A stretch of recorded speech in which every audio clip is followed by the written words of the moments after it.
Alright. Hey, what's up, you guys? I am back with another video. I'm super excited this time to be showing you guys how I create seamless patterns. Alright, so I'm going to do this in my Instagram folder, and let's just start by creating a new canvas.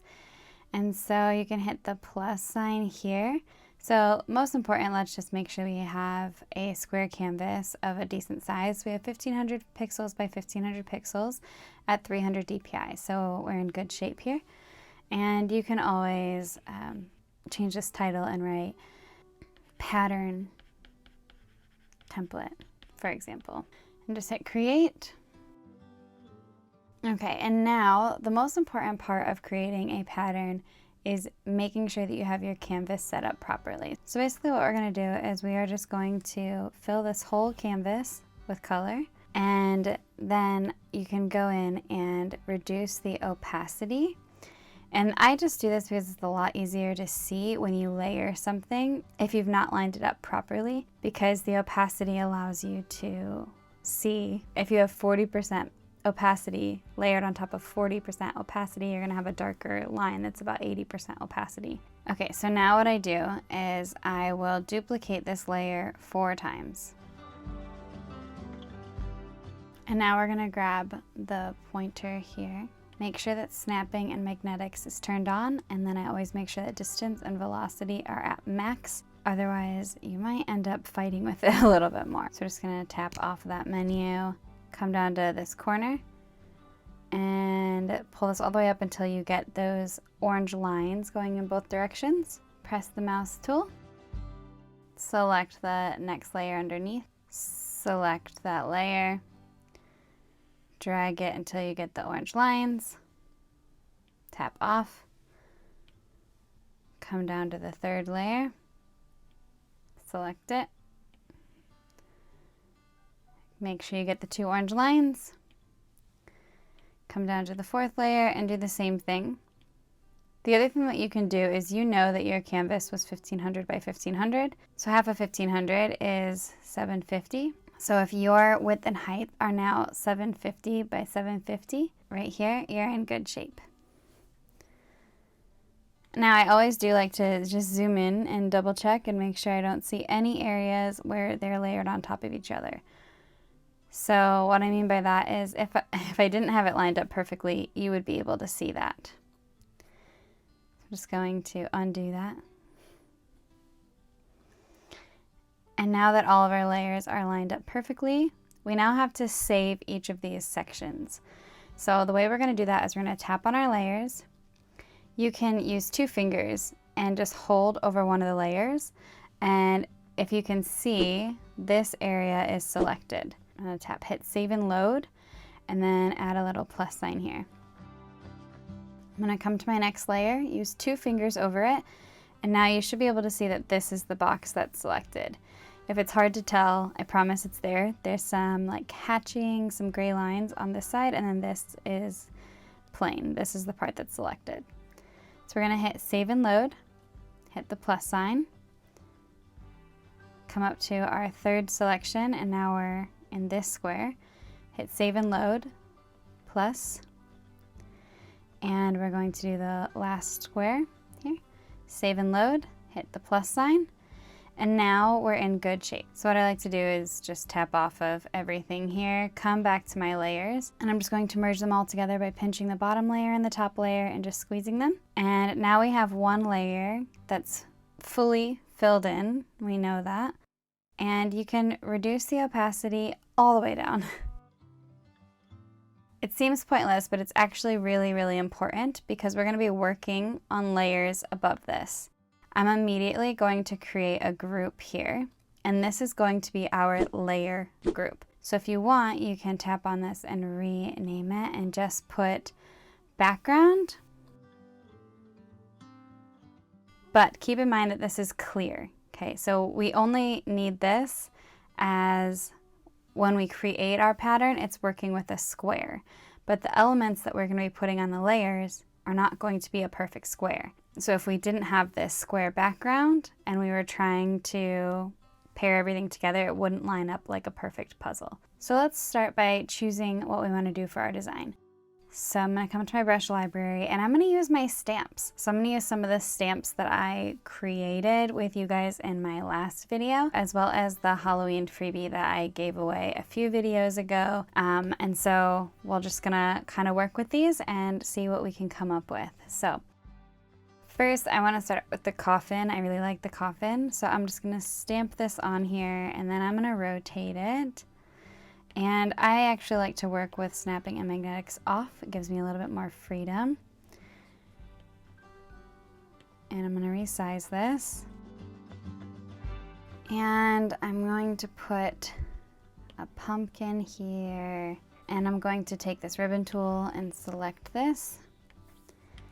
And I'm going to angle this as well and kind of move it over. And I'm going to come up and create a new layer for this next piece. So I'm going to come into my Halloween freebie and take this very neutral ghost stamp. And now this is the only thing on the layer. So I'm going to use that to my advantage. I'm going to grab this magic wand and come down to liquefy. And I want to be on the push setting. My size is currently at 33%, pressure at 45, distortion none, and momentum none. You can play around with these settings to see what you like, but I typically use the settings like this, so I'm happy to keep it as is. And we're just gonna start pushing and pulling until I like the way our little ghosty looks.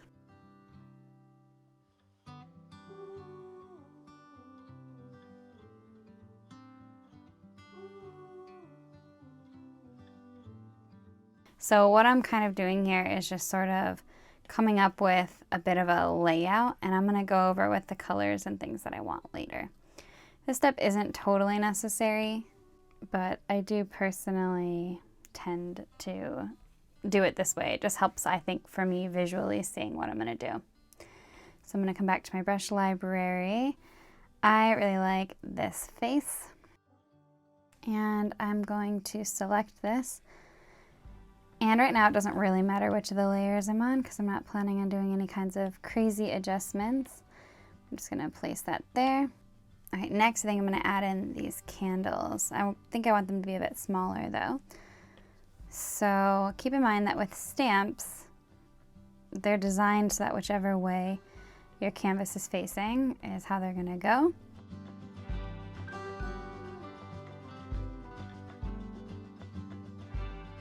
I'm gonna come in now with some of the bats. And that's way too big, so let's take it down. I like this bat, it's nice and cute. Put that one there. Put this one, I think, right here. Okay. Oh, I think I wanna put a witch's hat in here too. So I'm gonna select this one and I'm just gonna move it. I'm gonna flip this part over and I'm going to take this witch's hat and I'm gonna add a new layer for now.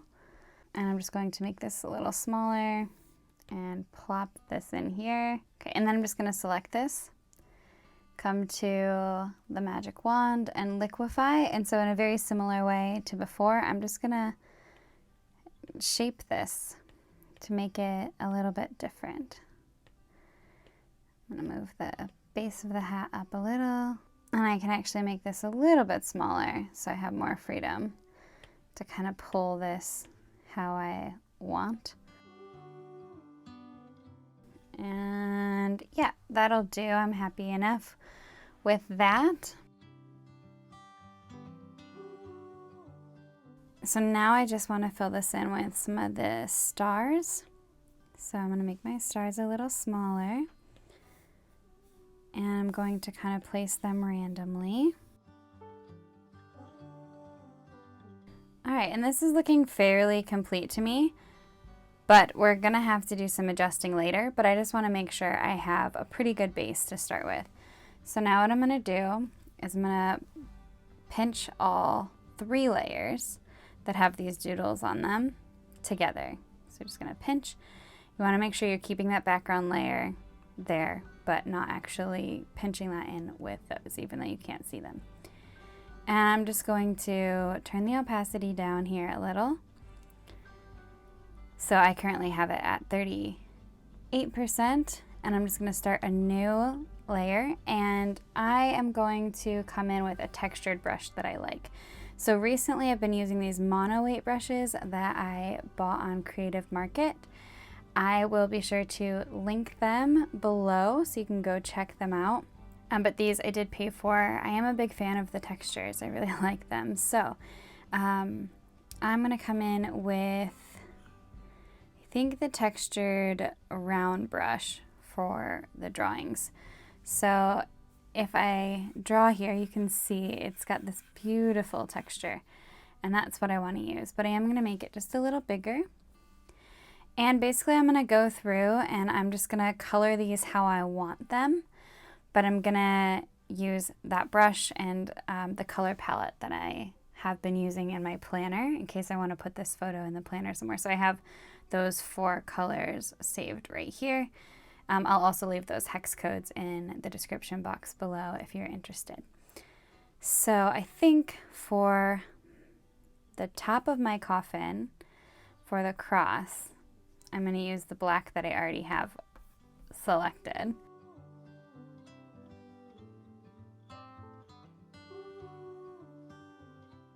And I'm going to go through and see if there's anything else that I want to have in black.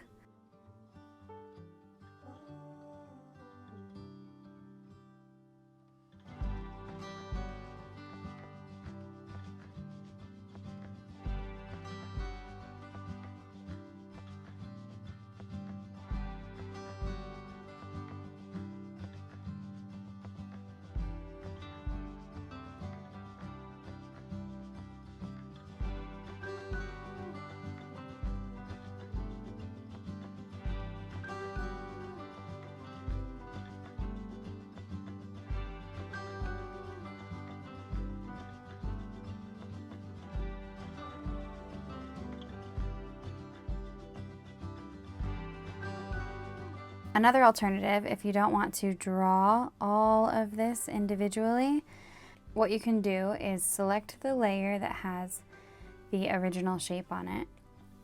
So tap on it, hit select, come back to your layers and tap on the layer you want to draw on. And then you can make your brush bigger and just kind of draw that in there. And it's a lot faster than tracing everything out. You might lose a little bit of the texture if you're looking for a much more sketchy feel, but you'll still get a good amount of texture in there. So it's totally up to you based on what it is that you're looking for. You can tell that also the edges here are going to be a bit more precise, where like me tracing with the round brush, this has lost some of that and it just has a much more like crayon doodle feel. So totally up to you, whatever you prefer. I think because I already started doing it this way, I'm going to go back to that. But I just wanted to show you guys how to do that.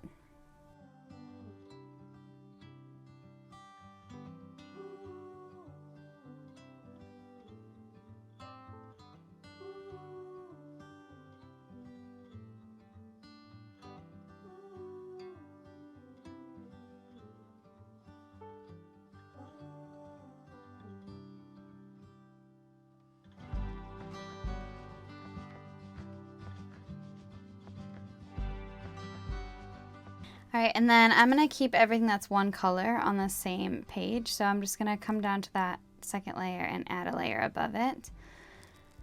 And I'm going to change my color. So now I'm going to switch to the purple.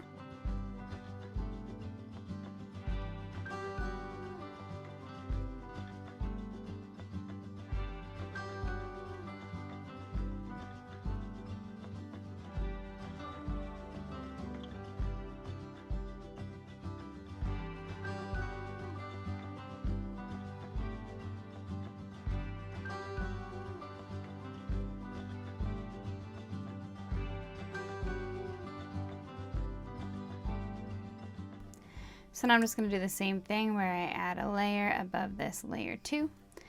And I'm going to change the color here to orange.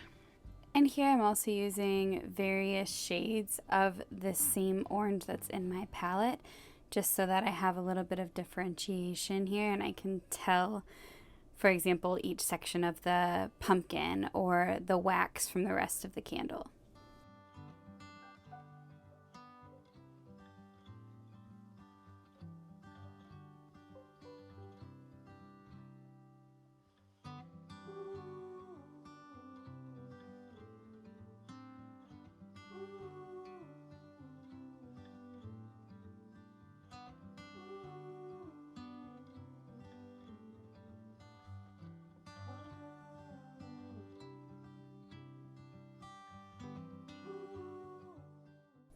And now for the yellow.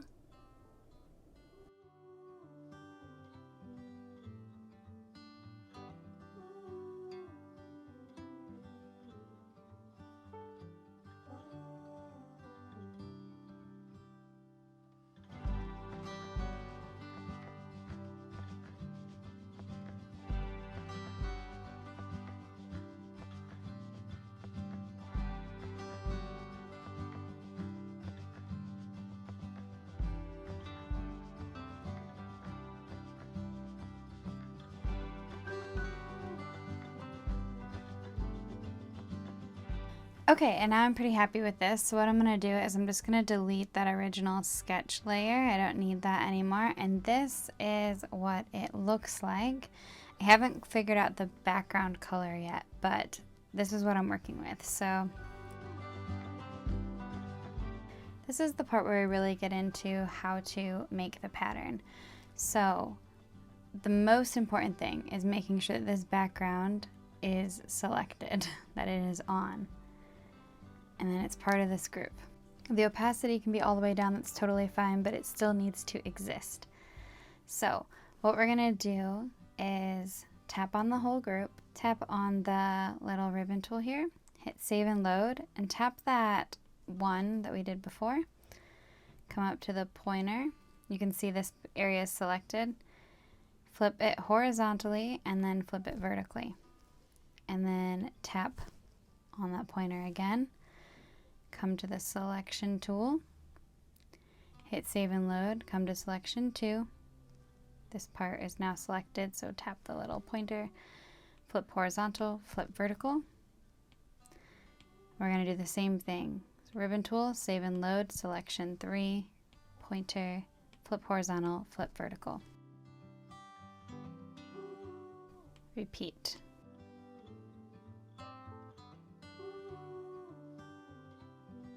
Okay, so now's the part where all of our edges are going to line up seamlessly, which is perfect. But now we just need to decide, are we happy with what's going on the inside here? Start selecting the pieces that we want to move around.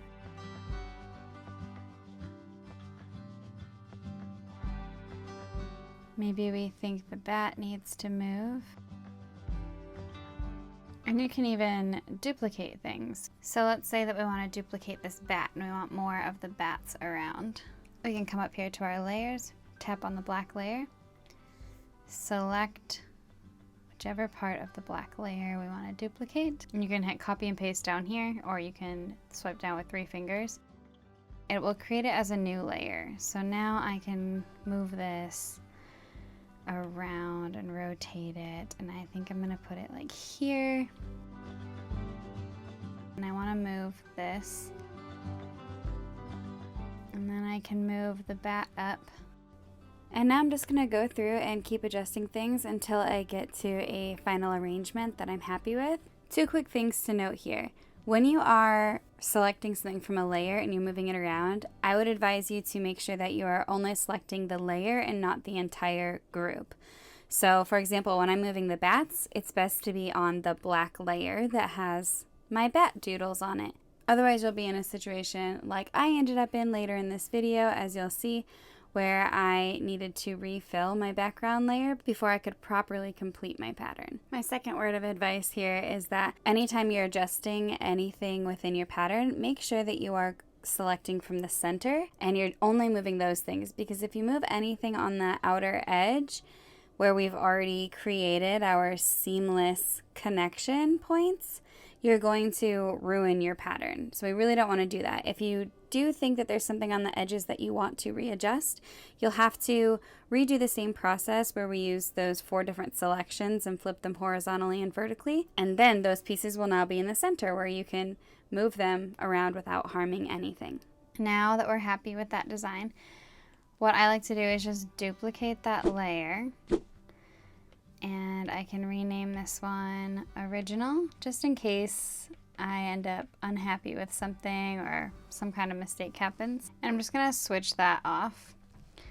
And now I'm gonna make sure that the background layer is in fact turned on. Okay, and then one thing that I always just like to check beforehand is I like to come to my background layer and I just like to fill that with any color and then bring the opacity all the way down, just in case anything did possibly get messed up. I want to make sure that that background is completely full in this area so I don't have any issues as I go in to create the pattern. Okay, so now we can duplicate this 4 times. So now you can select the top group, make sure snapping and magnetics are both turned on, draw from the corner, and then you want to just make sure it says 750 by 750. Come to the next layer, select it, take from the corner, and make sure it says 750 by 750. Tap off of it, new group. Do the same thing. And then one important thing is that when you do tap off of it, that you are in fact pressing, for example, that button. Because if you try to tap off of it by like tapping over here on the screen or over here, you might nudge the layer and totally ruin the pattern. So you do have to be careful with that. Select, take from the corner and just snap it into place. Should say 750 by 750. We're good. And now you can see we have a perfectly seamless repeating pattern. So you can even zoom in and check and make sure that there aren't any issues. If you do have any issues, you might have to remake the pattern again, unfortunately, or you can possibly go in and like touch something up from the original document by flipping it back and forth until you get it. But essentially, this is what you do. So there you have it, a very simple introduction to repeating patterns, and the options are truly limitless. But this was just a quick way to create a pattern. Even if you don't feel like you're very creative, you can use these stamp sets and just color over them, find a nice color palette that you like, and start repeating the shapes. The last thing I want to do is kind of try to figure out what color palettes I can use for this. So I am going to merge all of these together, and I'm just going to rename this as pattern. And then I'm going to come in with some different colors and see how I feel. I usually try to draw from the color palette first and see what I can come up with. And I'm just finding it absolutely impossible to choose a favorite background color, so what I'm going to do is leave this up to you guys. Please head over to my Instagram at Tarable Art and vote on my feed which background color is your favorite. I hope you enjoyed creating a seamless Halloween pattern with me, and I hope that it opens up some creative doors for you to start creating your own patterns. I will leave a freebie wallpaper of this design in the links below, and I'll leave this in a few of the different color palettes as well, so feel free to grab that freebie. Don't forget to like and subscribe, and I will see you guys in my next video. Bye!